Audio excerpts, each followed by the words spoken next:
Programme रखा गया है सर, क्या करेंगे इसके बारे में? आज यह हमारा 14वां सम्मेलन है, त्रिवार्षिक सम्मेलन है और इस अवसर पर हम लोग आज जो सम्मेलन में चर्चा कर रहे हैं, सबसे बड़ा मुद्दा है इंडस्ट्रियल रिलेशन कोड, जो लेबर कोड गवर्नमेंट ने किया है।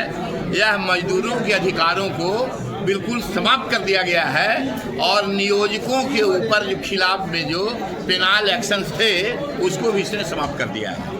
और जो ट्रेड यूनियन के अधिकार जो अंग्रेजी हुकूमत में दिया गया था, इंडियन ट्रेड यूनियन एक्ट 1926 और भी जो कानून थे उसमें काफ़ी तब्दीली लाई गई है। इस सम्मेलन ने फैसला किया है कि जो लेबर कोड है, इस लेबर कोड के खिलाफ में हम तमाम लोग इकट्ठा करेंगे और संघर्ष करेंगे।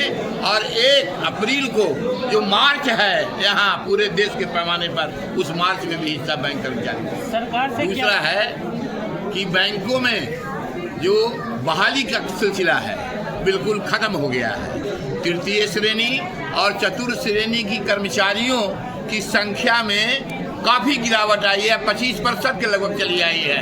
और बैंकों में प्यून नहीं है, गार्ड नहीं है, डेली रेटेड वर्कर काम कर रहे हैं, कैजुअलाइजेशन ऑफ वर्कफोर्स है, क्लरिकल स्टाफ की संख्या 20 से 25% तक आ गई है। तो हम मांग करते हैं कि करीब 10 लाख कर्मचारियों को ये बहाल किया जाए बैंकिंग इंडस्ट्री में, क्योंकि लाभप्रदता बैंकों की काफ़ी बड़ी है और कैजुअलाइजेशन ऑफ वर्कफोर्स के द्वारा ही ये ज़्यादा लाभ हो रहा है। इसलिए 10 लाख लोगों की बहाली की जाए, यह हमारी मांग है।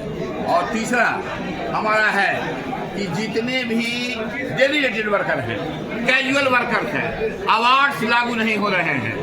श्रमिकों के पक्ष में जो फैसले आए हैं ट्राइब्यूनल से, उसको ही मैनेजमेंट लागू नहीं कर रहा है और यहाँ कोर्ट में, कचहरी में फिर अपील में जा रहा है। तो हम मांग करते हैं कि जितने भी पेंडिंग अवार्ड्स हैं वो सबको लागू किया जाए।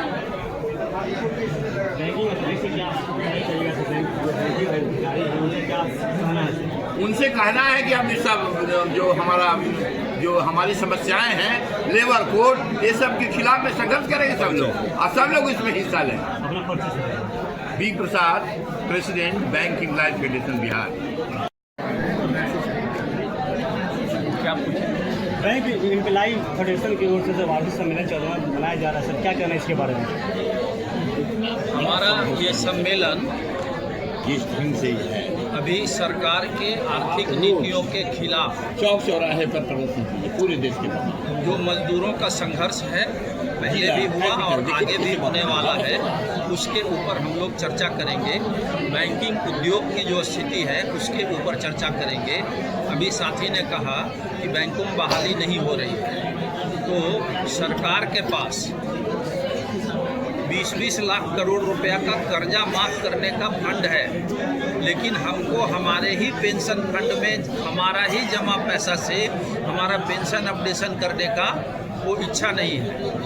वो टेम्पोररी एम्प्लॉइज़ को उसका मिनिमम वेज भी नहीं देना, बोनस भी नहीं देना, उसको 20-20 साल से उसका शोषण करना, उसके लिए उसका रेगुलराइजेशन नहीं करना, इसके लिए बैंकों के पास पैसा नहीं है। लेकिन अंबानी अदानी का लाखों लाख करोड़ रुपया माफ़ कर देने का पैसा है। तो ये सरकार के नियत और नीति को बताता है।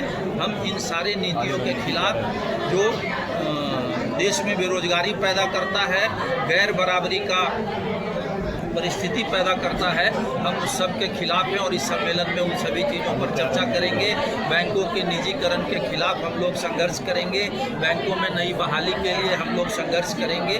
तो इसी सब चीज़ों पर हम लोग इस सम्मेलन में चर्चा करेंगे। आगे की रणनीति क्या रहेगी सर? नहीं रहे आगे की रणनीति वो संघर्ष करेंगे हम। परिचय बताइए। रंजन राज, महासचिव बैंक एम्प्लॉय फेडरेशन बिहार।